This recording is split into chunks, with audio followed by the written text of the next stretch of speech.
Okay, my Simply Human 58-liter motion and voice-activated trash can just arrived. I've been waiting for it for quite a while.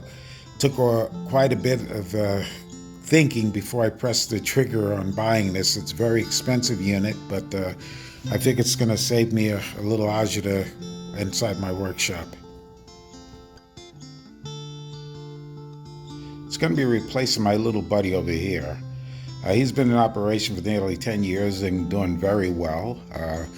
You can see from the top I have a pile of gook on it. Usually it's stain, chemicals and stuff like that. It's not filth. But this is one of the hazards of having something that you have to touch when you're working inside your workshop. So let's get this little guy out of the way so that we can position a new guy.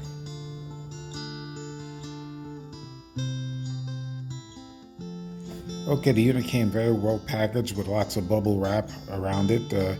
Has an internal box also, so that gave it a little extra protection. Okay, the instruction manual's in the first thing on the top. Some corrugated cardboard to protect the unit, and this plastic bag here. We'll just remove all that. Hopefully I can get all these stickers off without a lot of glue residue on the top of it or scratching the unit. Inside up top we have the AC adapter. The unit runs on batteries, but you have an AC adapter in case there's a outlet close by that you can use. I have a switch here close by that I may put an outlet later, but right now I'm going to use the batteries. The trash bags have a compartment on the back where they go into. They're special bags that fit perfectly for the unit. They're a little expensive, but there are comparable bags you can get for less money if you wish. And there's an access point to pull them out from inside the can, so you don't have to go searching around or moving the can around to get to them.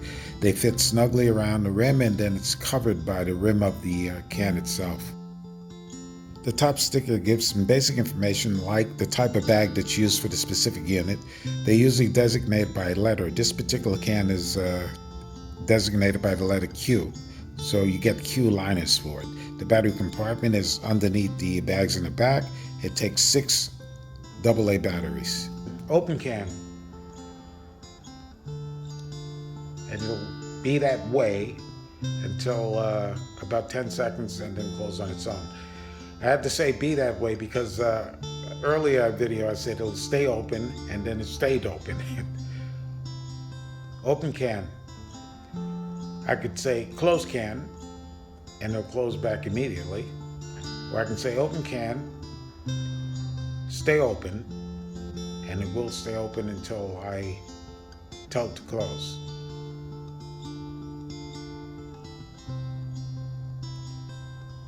Close can. I noticed it works very well with the regular voice from far away. I did test it with the television on, a lot of ambient noise, and it still works perfectly, really remarkable. As long as someone on television doesn't say open can, or say it too loudly. Open can. Close can. Once again, also if you say open can, and you happen to be in front of it, it won't close because once it's open, the side sensors activate, and it'll know that you're still standing in front of it and it won't close. You'll see the light stays lit for that. As soon as I walk away, the light will go out and it will close.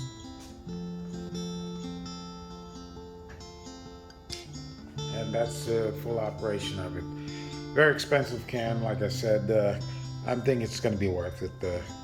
Just to not have to keep touching a can, especially this time with all the germ scare and pandemic scare and all that stuff. So it's just one more thing you want to have to put your hands on. Not to mention that when you're in the shop and you have filthy hands with all sorts of different chemicals, glue, stain, and all that other stuff, you won't have to touch the can, get it dirty, and then have another thing to clean as well.